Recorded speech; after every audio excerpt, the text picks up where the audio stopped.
ណាប្រកាសដុតអីវ៉ាន់ចោលស៊ីមចោលតែម្ដងបងប្អូនណាពាក្យលីកាលែងប្រើគឺដុតចោលទាំងអស់បងប្អូនមិនធម្មតាស្ដាប់ឲ្យចប់មេតាជួយ share ម្នាក់មួយនេះហើយគឺទឹកចិត្តកូនខ្មែរបងប្អូនជាពិសេសគឺម្ចាស់ប្រេនបាទដំបងគេបងអស់ដែរចេញមកនិយាយចំគឺដុតអីវ៉ាន់ថៃចោលតែម្ដងបងប្អូនឥឡូវមកស្ដាប់ទាំងអស់គ្នាបាទបងប្អូនគ្នានេះគឺជាអីវ៉ាន់ថៃបាទទាំងអស់គឺត្រៀមយកទៅបាទដុតចោលទាំងអស់បងណាគឺយកទុកទេនេះបេហ៊ីកាទាំងអស់គ្នាបាទគឺអត់ទុកនៅអីវ៉ាន់ថៃទេបាទគឺជួយចាប់មិនទេ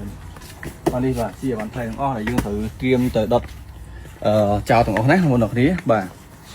បាយអីវ៉ាន់ថៃទាំងអស់បាទនេះអីវ៉ាន់ថៃទាំងអស់បងប្អូនគ្នាបាទនេះទាំងអស់នេះគឺយើងត្រៀមដុតចោលទាំងអស់បងប្អូនគ្នាបាទនេះ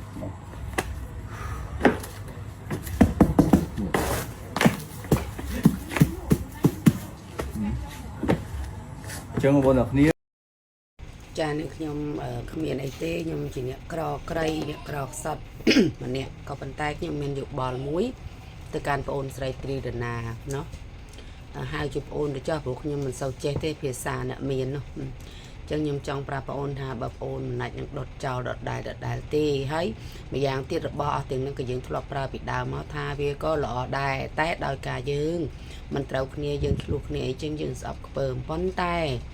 វាជាលុយរបស់យើងដែលទិញមកហើយណាបងអូនណាយើងចំណាយទិញអស់ទាំង10000ដុល្លារមកហើយអស់ទាំងនឹងមិនតិចម៉ឺនទេអូន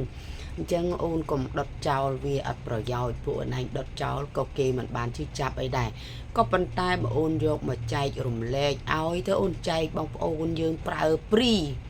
ចែកទៅអ្នកណាគេប្រើមិនប្រើក៏ឲ្យតែយើងចែកឲ្យតែម្ដងអូនមិនបាច់ទៅដុតចោលបញ្ជុះគេទេព្រោះយើងឲ្យលុយគេអស់ហើយអូននិយាយមែនបងចង់ឲ្យអូនចែកគេទៅអ្នកណា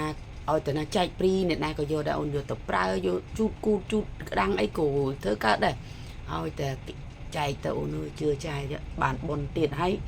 របស់អត់ទាំងនឹងយើងឲ្យលុយគេរួចហើយពីដើមមកក៏យើងធ្លាប់ប្រើមកដែរយើងកុំគិតថាយើងណែ